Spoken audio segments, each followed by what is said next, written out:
बिस्मिल्लाहिर्रहमानिर्रहीम। अस्सलाम वालेकुम। पाकिस्तानी न्यूज़ चैनल से आपको खुशामदीद कहती हूँ। जहरा काज़मी का झूठा बयान लिखने वाला सामने आ गया। मुझे घर ले जाकर कत्ल कर दिया जाएगा, बच्ची को किसका खौफ, शेल्टर होम से मुखबरी कौन कर रहा है, गैंग के सहूलतकार बेनकाब और नूर मुनीर सप्लायर पंजाब यूनिवर्सिटी के ज़राए।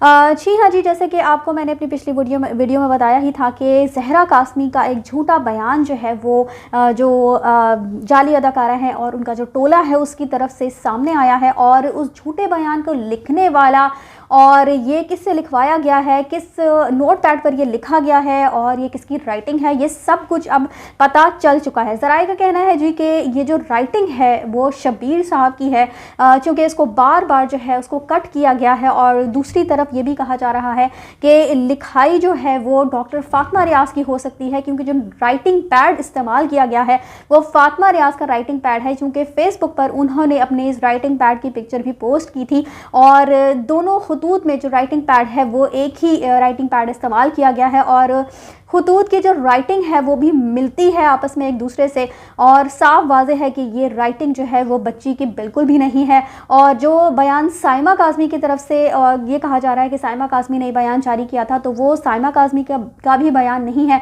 और आप ये देखिए कि इन जाली अदाकारा का ही कहना था कि बच्ची जो है वो सिर्फ रोमन लिखना जानती है, उर्दू और इंग्लिश से उसका दूर दूर तक कोई ताल्लुक़ नहीं है। लेकिन ये जो ख़त अब वो मंजर आम पर लेकर आई हैं वो उर्दू में लिखा हुआ ख़त है। तो झूठ बोलने पर इनको अवार्ड मिलने चाहिए, हकीकत तो यही है। और इसके अलावा जी बच्ची को किसका खौफ है, बच्ची को असल में अपने वालिदैन का बिल्कुल भी कोई खौफ नहीं है, क्योंकि जितनी भी मुलाकातें उसने वालिदैन से की हैं, वालिदैन उसके जितने भी खौफ थे, उस ख़तरे थे, उस सबको दूर कर चुके हैं। और जो अंदेशे उसको थे वो सब दूर कर चुके हैं कि वालिदैन उसके अपने सगे हैं, वालिदैन उसको चाहते हैं, वालिदैन उसके लिए हर तरह से खड़े हुए हैं। और जो असल में उसको अब ख़तरा है या खौफ है या अंदेशा है वो इस गैंग की तरफ से है कि वो इसकी वीडियोस और पिक्चर्स जो है वो वायरल ना कर दे। और दूसरी तरफ ये जो गैंग है वो बारहा यही कह रहा है कि बच्ची वालिदैन के साथ घर नहीं जाना चाहती, बल्कि वो तो ये कहती है कि अगर मुझे वालिदैन के साथ घर जाने दिया जाएगा तो वो मुझे जाकर वहाँ पे कत्ल कर देंगे और मैं जाना ही नहीं चाहती। कभी खुदकुशी की बातें की जाती हैं और कभी उसके कत्ल की बातें जो है वो मंजर आम पर लाई जाती हैं। तो मुझे तो ये समझ ही नहीं आता कि बार बार एक ही बात, कत्ल किया, खुदकुशी की, ये खूरेज़ी की बातें इतनी ज़्यादा क्यों की जाती हैं। इसके अलावा जो शेल्टर होम से मुखबरी कौन कर रहा है, गैंग के सहूलतकार इस हवाले से भी बेनकाब हो चुके हैं, क्योंकि इनके पास कोई ऐसा ज़रिया नहीं है जिससे बच्ची तक पहुँच सके। इन्होंने एक नाकाम कोशिश की थी फातिमा रियाज के ज़रिए जो है बच्ची तक पहुँचने की, जिसमें ये बुरी तरह से बेनकाब हुए और सारा इनका पोल जो है वो खुल गया।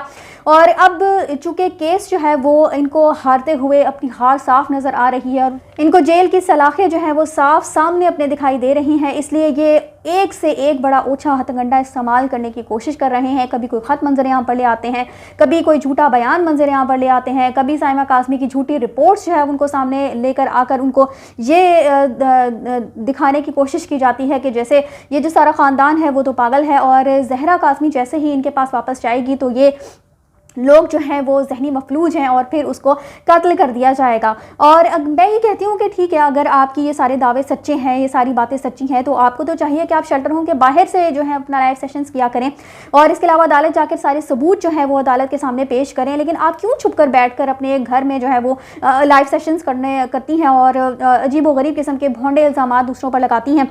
और इसके अलावा जी नूर मुनीर जो हैं साहिबा, उनका भी अच्छे तरीके से अब इल्म हो चुका है। ज़राए का कहना है कि पंजाब यूनिवर्सिटी में ये बेसिकली लड़कियां सप्लाई किया करती थी, जो लड़कियां गरीब गुरबा होती थी उनको जाकर खुद कांटेक्ट किया करती थी। और ये जो खबर है वो पंजाब यूनिवर्सिटी के ज़राए से हम तक पहुंची है। और कुछ ऐसे ज़राए हैं उनके जिनको हम डिस्क्लोज़ नहीं कर सकते, क्योंकि हर शख्स की अपनी एक प्राइवेसी होती है और गलती से कुछ लोग ऐसे कदम उठा लेते हैं जिनका बाद में उनको पछतावा भी होता है। तो नूर मुनीर साहिबा ऐसे ही लोगों को, ऐसे ही लड़कियों को जाकर ट्रैप किया करती थी और उनको ये बताया करती थी कि आप जो है वो अच्छी ज़िंदगी गुजार सकते हैं और अच्छी ज़िंदगी गुजारने के कुछ ऐसे रास्ते भी हैं जिन पे आपको मेहनत इतनी नहीं करनी पड़ेगी, लेकिन आपको लाइफस्टाइल बहुत अच्छा आपका हो जाएगा। तो उसकी वजह से नूर मुनीर साहिबा जो है वो अब यही बताया जा रहा है कि इनकी रेपुटेशन काफ़ी ज़्यादा ख़राब रही है और अब तो आकर इन्होंने पक्की छुट्टी भी ले ली है।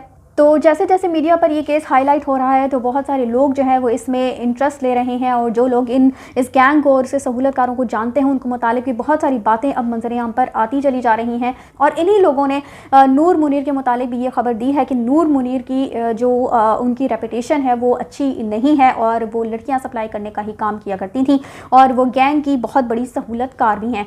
तो अब ये जितने मर्जी झूठे बयान, झूठे खतूत जो है वो सामने लेकर आ सकती हैं, और हर खत और हर झूठ जो है वो पकड़ा जाएगा, और हर खत का अच्छे तरीके से पोस्टमार्टम करने के लिए हम लोग मौजूद हैं। तो ये जितने कोशिश कर सकती हैं अवाम को गुमराह करने की और अपनी जान जो है वो इस केस से छुटवाने की, लेकिन अब इनकी जान जो है वो इस केस से किसी तौर भी छुटने वाली नहीं है, बल्कि इंशाल्लाह ये लोग भी बहुत जल्द सलाहों के पीछे पाए जाएंगे। इसी के साथ मुझे दीजिए इजाज़त। चैनल को सब्सक्राइब करना मत भूलिएगा। अगली अपडेट्स तक के लिए अल्लाह हाफिज़।